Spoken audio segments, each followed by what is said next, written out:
Hello, my name is DVD Builds, aka Builds. Well, this is what I look like. Hello, guys. This Builds in the flesh, and I make content for my favorite asymmetrical horror games, Dead by Daylight and Texas Chainsaw Massacre. Now, 2 weeks ago, I decided to check out a modern society, so I packed up my bags, put everything in a storage unit, moved out of my apartment, or my house rather, and set off on a journey halfway across the world from Dallas, Texas to Bangkok, Thailand. 12 hours left until fly time. Finishing up my packing. Let me come on. That's it, guys. That's all I'm bringing.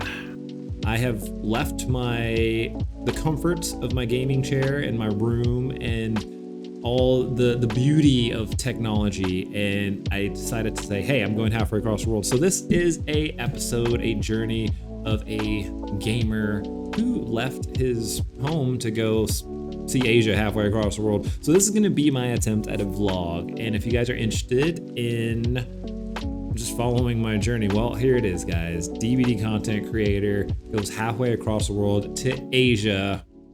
So we're going to be doing things a little bit differently from traditional vlog style videos because I don't actually know what I'm doing when it comes to making vlogs. But hey, this is my first attempt. Smash the like button. Yes. All right. Anyways, so I'm going to be telling a story like this. I'm going to be throwing in a little bit of B-roll here and there. And when it's appropriate, I will actually show clips that I actually recorded while I was on my journeys. So I think everything will probably flow pretty well. Maybe, we'll see. I don't know, let me know in the comments down below.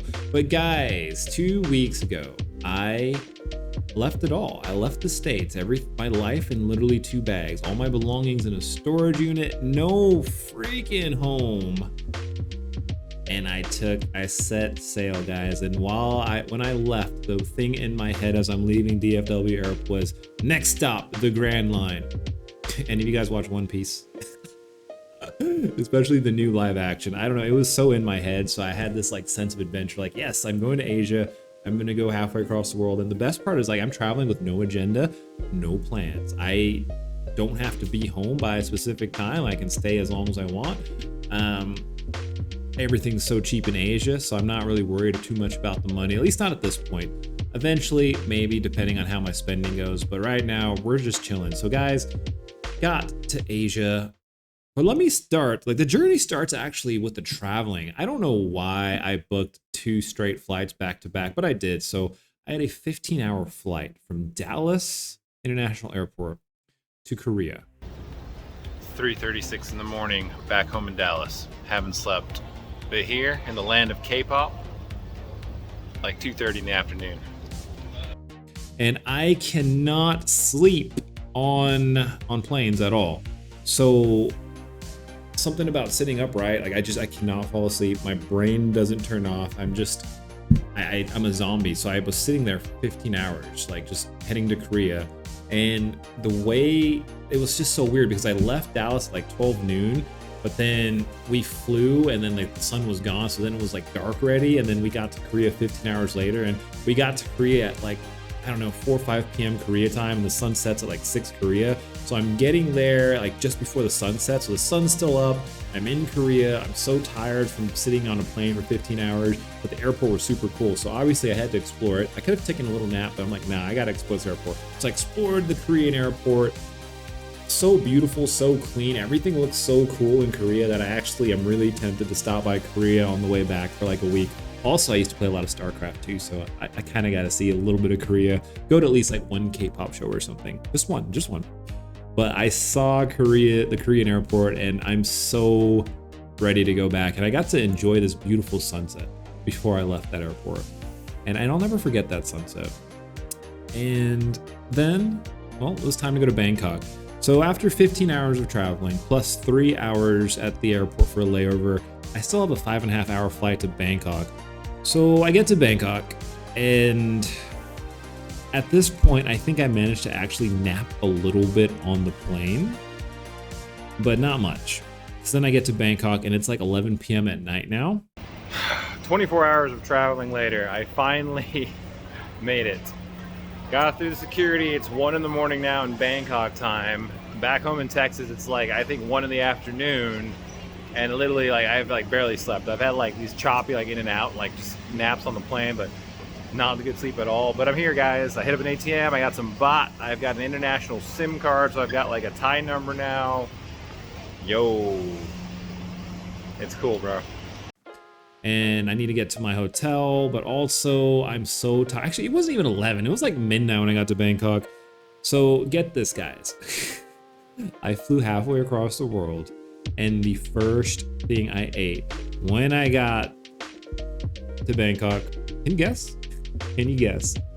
It was freaking McDonald's, bros. Like, I don't even eat McDonald's back in America, and I traveled 25 hours, literally halfway across the world. The first thing that touches these sweet lips is a double cheeseburger, and it was like a Big Mac. I don't even know what McDonald's menu is. It was some burger and like a fish burger and some fries, and I laughed that I spent like 14 bucks on airport McDonald's in one of the cheapest countries in the world, where there's so much amazing Thai food. The first thing I had was McDonald's, but you know, it was familiar, and I was so tired, so I had to eat it. And then I left the airport. I figured out how to get a cab. Luckily, they speak enough English there, but Google Translate has been coming in so clutch for so many things. Like 10 out of 10, cannot highly recommend Google Translate enough. So I get to the hotel finally, and by the time I get checked in and like showered up, it's about 3 in the morning, and then I am so ready to sleep, guys. I lay down on my bed, and I asked them for late checkout, so I didn't have to check out till 2 the next day. There was 3 pillows on the bed.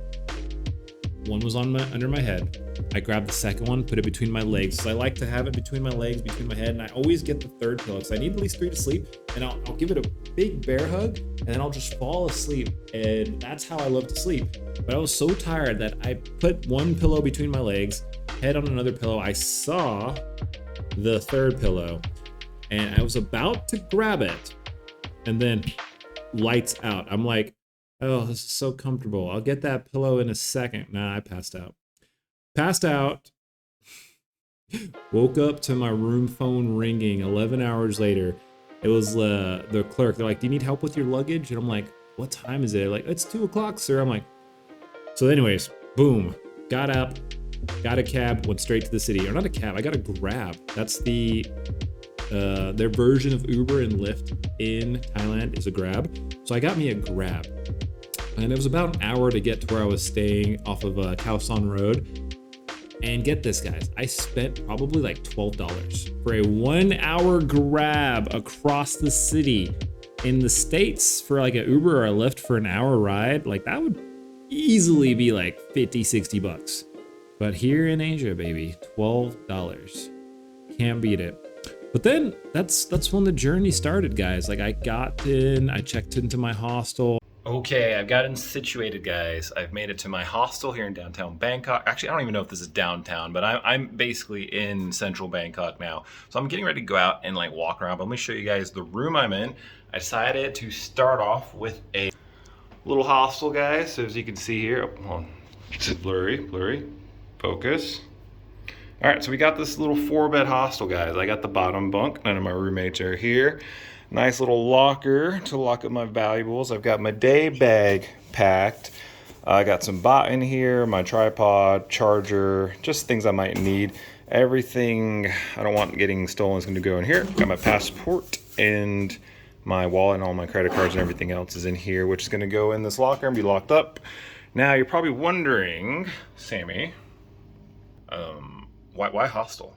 Well, honestly, everything is really cheap here. But if you want to know, I booked this bed for like a whole week, guys. It was only 75 bucks, American dollars. $75. So if this was like rent for a whole month, you can do the math. 75 times 4 would be what I would be spending to basically stay here in downtown Bangkok at the hostel. Granted, it's not a lot of space, and I am sharing this room with other people, but that's why I'm staying in a hostel, because one, I want to actually meet some people and be social, at least at the beginning of this trip. We'll see. As the trip progresses, I may actually switch to more of like a hotel vibe or just a lay out and chill vibe. I think when I go to the beaches, probably just get my own room and just chill. But right now, especially being halfway across the world, my first thing I wanted to do is actually just meet people so I wouldn't feel so alone. Not that being alone is a bad thing, but I left myself the option. That way, you know, you're halfway across the world, you're figuring it out. You can ask other travelers for advice, and hostels are a great way to do that. So I personally love staying at hostels from time to time, just for the social aspect of it. Too, this hostel's really nice. Everybody down here has been overly, I mean, Thailand in general, everyone's been so sweet and kind and explaining everything, and they want you to have a good time. And there's even like this banner out in the front that just says, beware of scammers, and just describes some of the popular Bangkok scams. Also, this hostel, I did my research, so it's not the party hostel. The party hostel's across the street. This is the hostel where you can actually get some sleep, because it's like away from the main street, but close enough to like the party scene if you want to hang out with the party backpackers and things like that, which I might do for a little bit. I don't drink, I don't party much anymore, but I might go out 1 or 2 nights just to experience the vibe. But since I woke up at 2 in the afternoon and I feel like I'm going to be up late anyways because I'm jet lagged and my sleep's very off, I've decided I'm going to go to the nightclub. I don't know why. I don't know why it's the first thing on my list. It's not even on the first thing on my list. It's like one of many things, but considering I slept all day, I'm like, maybe I'll just go check out a nightclub. So I looked up this one. It's called Space Plus. It's supposed to be super huge and super crazy. So it's going to be wild. Like, I'm going to go check it out, just vibe a little bit. No, I don't drink alcohol anymore, guys. In case you're not aware, your boy is sober, and I don't consume alcohol anymore. So I'm not even getting smashed. I'm just going out sober just to enjoy the vibes and check it out. Halfway across the world, my life in a bag. I got no place to be, guys. I'm just living life. Let's go. This is crazy. This is still crazy. It's still setting in. Insanity. Okay, I gotta tell you guys a little story real quick. So basically, I'm not even in the club yet.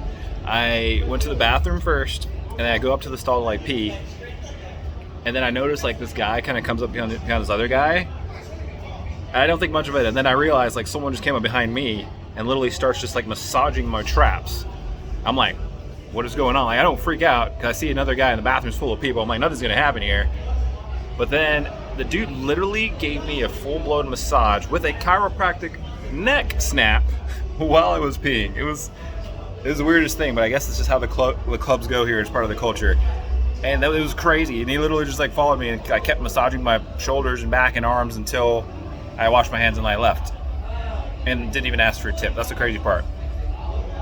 It's fucking wild. It was wild. What the heck? Where am I right now? What universe is this? That's crazy. All right, let me take y'all with me. We're gonna walk into the club. First impressions together.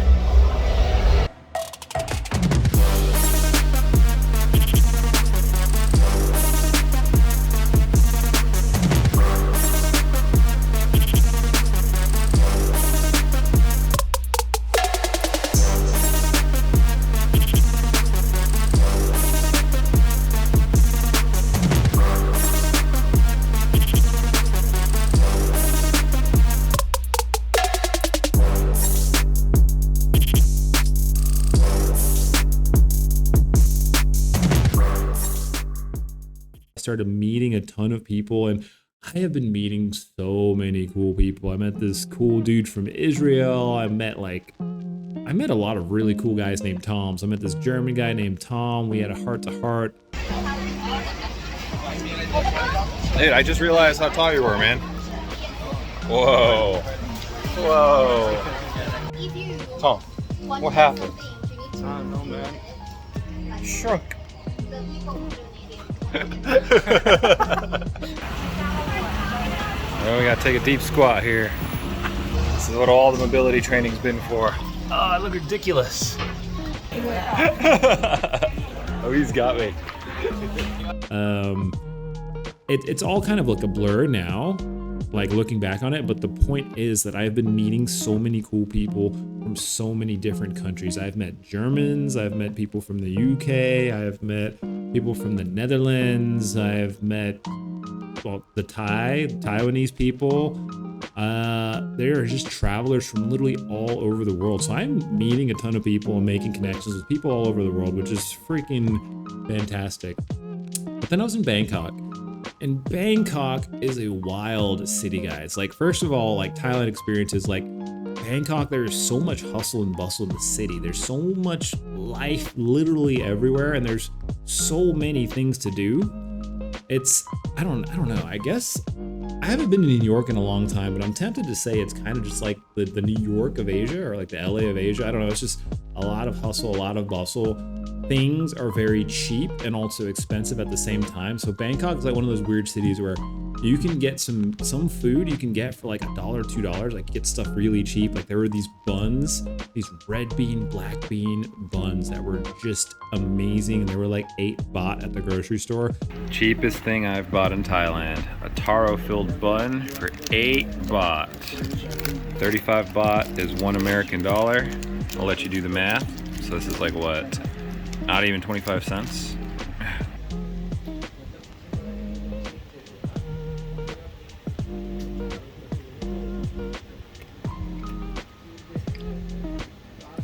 It's actually fucking dope.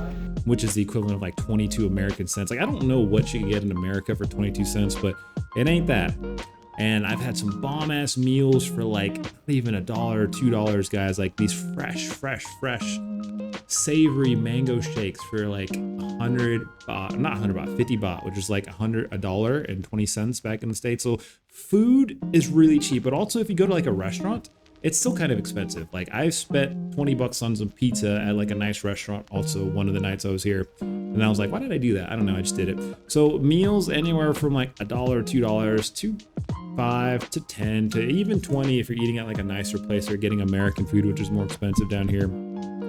So prices for food all over the place, but there is a ton of food that you can get really cheaply, especially if you're eating the street food. It's actually really good and super tasty. Oh, dude, the food. I haven't even left Asia yet, but I'm already missing the cheap food because you can get just the greatest meal of your freaking life for like $3, $4. Like I'm not even joking, guys. Like it's that freaking cheap. But as a result, I wasn't budgeting the first few days and I was still ending up spending a lot of money. I was probably going through like 60, 70, 80 bucks a day. Now I'm doing a little bit better now that I'm a little more mindful of my spending, but I'm just like throwing the money everywhere. I'm like, everything's so cheap, buy everything. But if you do that, you'll go broke quick. So I would not recommend it. So anyways, guys, I'm enjoying all this amazing food in Bangkok. I'm doing a lot of touristy things. You know, I'm riding on the boat down the river. I'm exploring a lot of the sites. I'm making a lot of friends. I'm meeting people. I'm seeing some of the nature. There's not much nature in Bangkok, but there's more than you would expect. There's a lot of trees just intertwined within the city, a lot of buildings to admire. Like all the buildings, there's stuff on the roofs. You can just tell like people, like there's trees on the roofs of buildings. It's like where am I kind of experience. Like I'm just like, wow, I'm in freaking Bangkok. So I had a good time. I definitely saw a bit of the nightlife, got to explore some of the clubs. Even though your boy doesn't drink anymore, I still had a good time going out, relaxing, meeting people, enjoying the free, cheap, amazing food. And by the end of it, guys, like I had discovered like the secret coffee shop. Thailand is so awesome. I have been avoiding narrow alleyways and just sticking to the main street. But the manager at my hostel said if you go down an alleyway, there's like this amazing coffee shop. And I was like, no way. So she actually took me here. This place is dope. Like I'm gonna have to show you the walk, like me walking here. All right, so check it out from the beginning. So here's the main street. As you can see, it's a main street, very busy, a lot of stuff going on. And there's a little shady looking alleyway that I normally would not go down. Let's let this guy pass first. Basically kind of like playing Frogger with the traffic sometimes here in Bangkok. It's wild. Alleyway, back to the primary mission.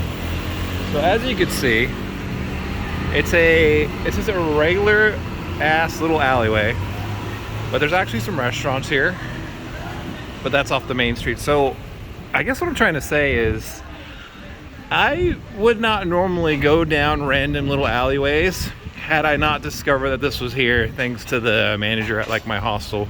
Because the last thing I was trying to do on this trip is put myself in very shady sketch situations, considering I'm very far away from home.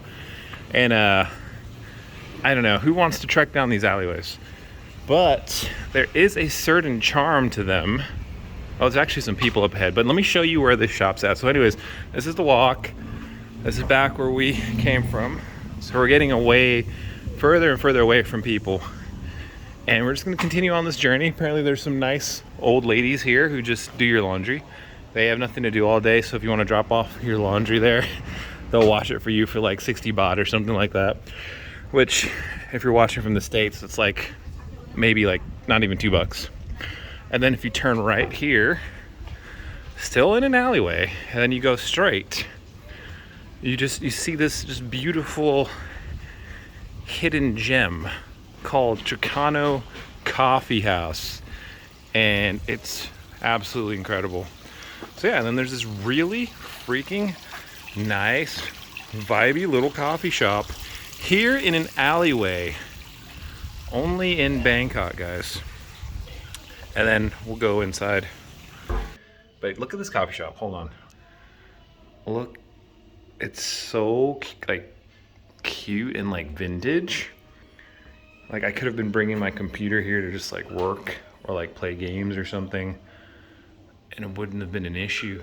Like there's a bathroom there. Yes, this is a coffee shop, guys. This is literally a coffee shop. Let's walk into the main area.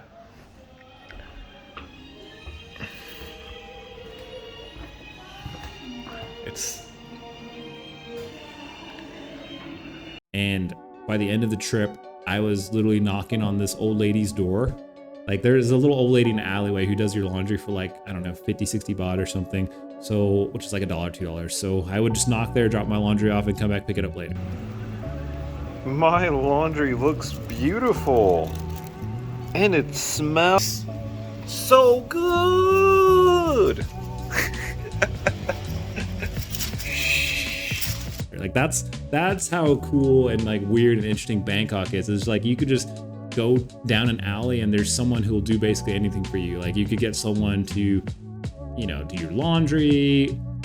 It's also a very free city. You can do whatever you want. You can smoke weed. There's the prostitutes. Like I ain't about that life, but to each his own. You can go get you a little happy ending. It's fine. You in Bangkok, whatever, do you.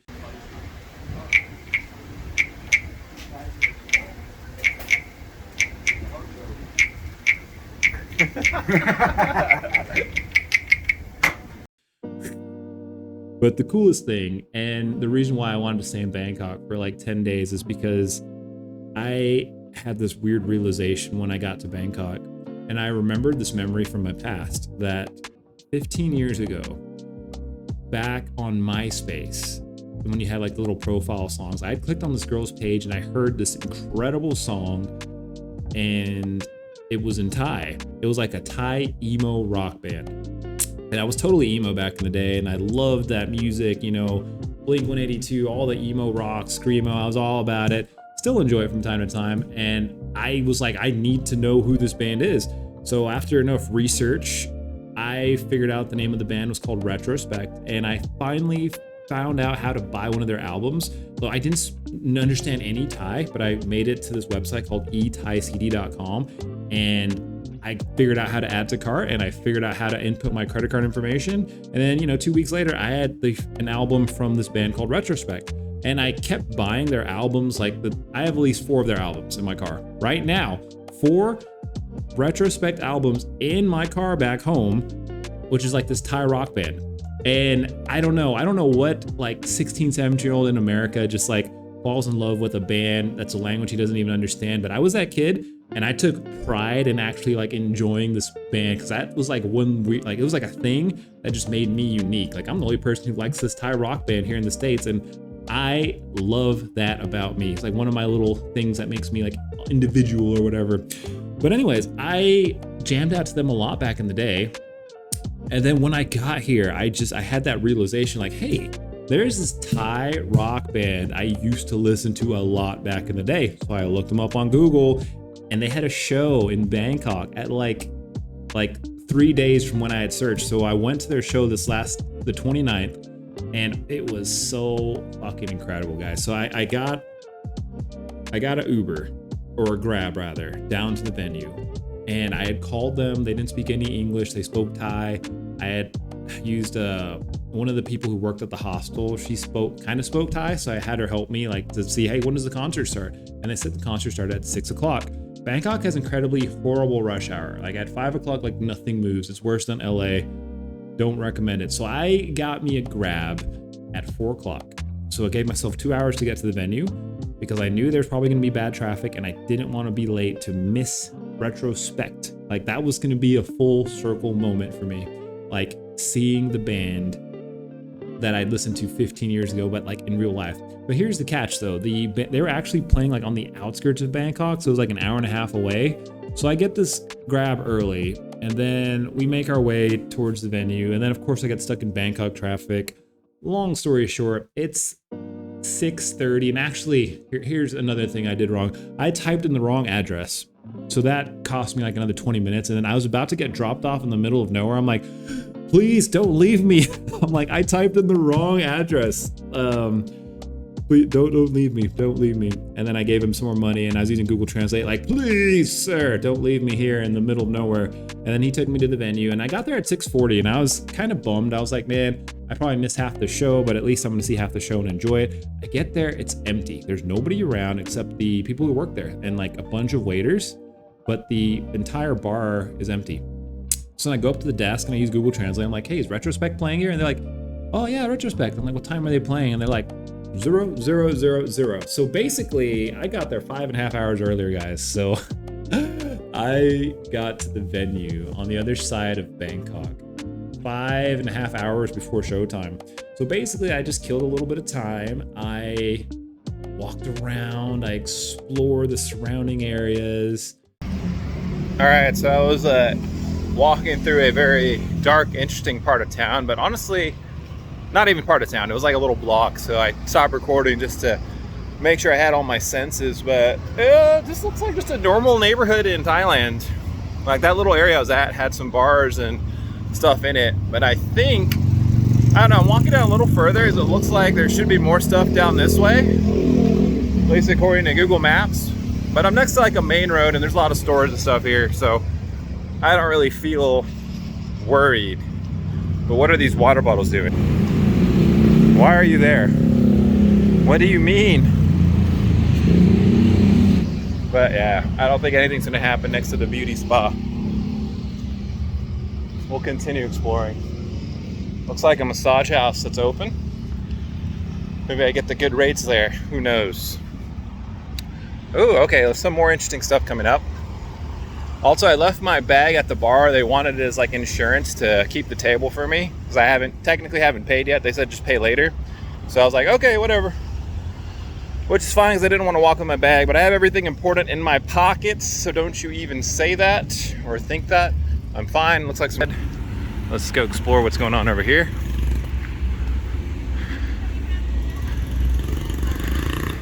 Just a stroll through a non-touristy area of I'm not even in Bangkok anymore. I don't know what city this is. It's outside Bangkok. At least that's what the owner at the hostel said. It's a cafe and bistro over here. Looks like we got a little temple here. Very cool. Maybe I should just shoot all of the vlog like this. If you guys want me to do the vlogs like more natural walking, talking style. I think I can walk here. That should be fine. Well, maybe the water is like a religious thing. Got a little temple here. Little stray dogs chilling. Let's not get too close to the puppy.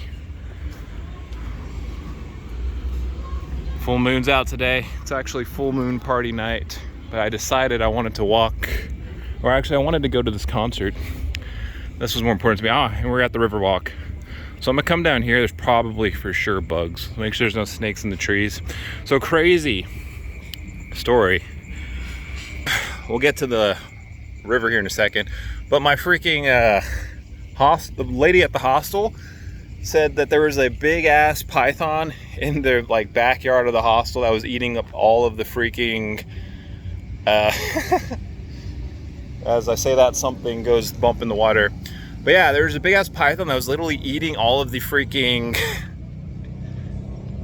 cats. That was eating the cats. And they finally found it and showed me pictures of it. It's this huge ass snake. And I'm just like, what in Texas is gonna eat your cat? Like, no, but here in Bangkok. So there's definitely some big stuff here. I'm like, the angle's all off too. You guys' view. That's pretty cool. A little river walk over here. There's things moving in the river. Now, There shouldn't be any crocs, and if there is, I'm not close enough to get like yanked. But there's for sure some big ass snakes around here. I don't think they want anything to do with me though. Another little cafe here, people just eating and chilling. Probably a crap ton of mosquitoes out and about. But yeah, guys, nice little walk. We're probably gonna head back to the bar here in a second. What the hell was that? Bro, there's so much life in this water. I don't even know what's going on. Some people chilling across the street, so nice. Yo, dude, what is happening? I should not be walking here. I'm walking here. All right. And I came back finally at like 10:30. Got to enjoy some of the music from the bands playing before the real band. But the coolest thing though is that the band before the main band, they covered like Story of the Year, you know, the Until the Day I Die, I'll spill my heart for you. Yeah. I can't sing it perfectly because I want to still be able to monetize this video, but you get the point. You get the point. So they were covering a lot of like really cool like pop, like emo songs, and also they were covering songs for Retrospect, the band that I went to watch. And then the band came out, and dude, I lost it.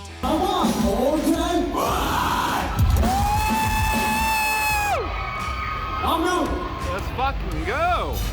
It felt like such a full circle moment. Like it was surreal. And the best part is that I still knew all of their songs, like 85% of their songs, probably even 90%. I knew. I didn't know the exact words. I didn't know what any of the songs meant, but I could basically mumble along like the similar sounds because I know exactly how the beats go in all the songs. So I was having a good time, guys. I went down straight to the middle of the stage and I'm like hanging out, and all these people are looking at me, and then I'm in Thailand and I'm 6'4", so I'm like way taller than everybody. So I'm like, I know I stick out like a sore thumb. And the thing is, like I was an hour and a half outside of Bangkok, so it's not touristy at all. There's no tourists here. Everyone speaks Thai, no tourists. I am a foot taller than everybody else here, and I know I stuck out, but I'm like, I am gonna have myself a good ass time. So I jammed out to Retrospect. I knew all their songs. I was singing along. All the Thai people could tell I was enjoying myself. They were having fun with me too. They were coming up, they were saying hi, and even the waiter was like dancing with me too. He's like walks by me and he's like, yeah. He grabs my hands. We start jumping. We're like rocking out. And then the best moment, guys. I got really close to the stage and I was recording it, and you can see it right now. I literally put my fist up and I got a fist bump from the lead singer of Retrospect. Dude, international freaking fist bump. That was a full circle movement, man. Absolutely freaking beautiful. And after that, I think life felt complete, or at least my Bangkok story. So guys, I enjoyed that. The next day, I think I just slept, I rested, I took it easy. And then I got on an overnight bus to Chiang Mai, where I am currently at. And I am going to do that on a different episode. I think I'm gonna break this up, my experiences based on city by city. So I'll do another one for Chiang Mai, but this is my Bangkok story, and let me know if you enjoyed it. It's my first time doing something like this. So let me know, please, if you enjoyed me like telling my stories, if there's something you think I could do better, or if you just enjoyed it, let me know. Please let me know, because this is something I'm not used to doing, but I'm glad you guys stuck around for it, and I love you guys. We'll see you on the next one. I'm currently in Chiang Mai. I don't know what my next destination is, but I will be making more of these videos and keeping you guys posted on my journeys here in Asia. Much love, fam. I'll see you guys on the next one. Peace out. Retrospect.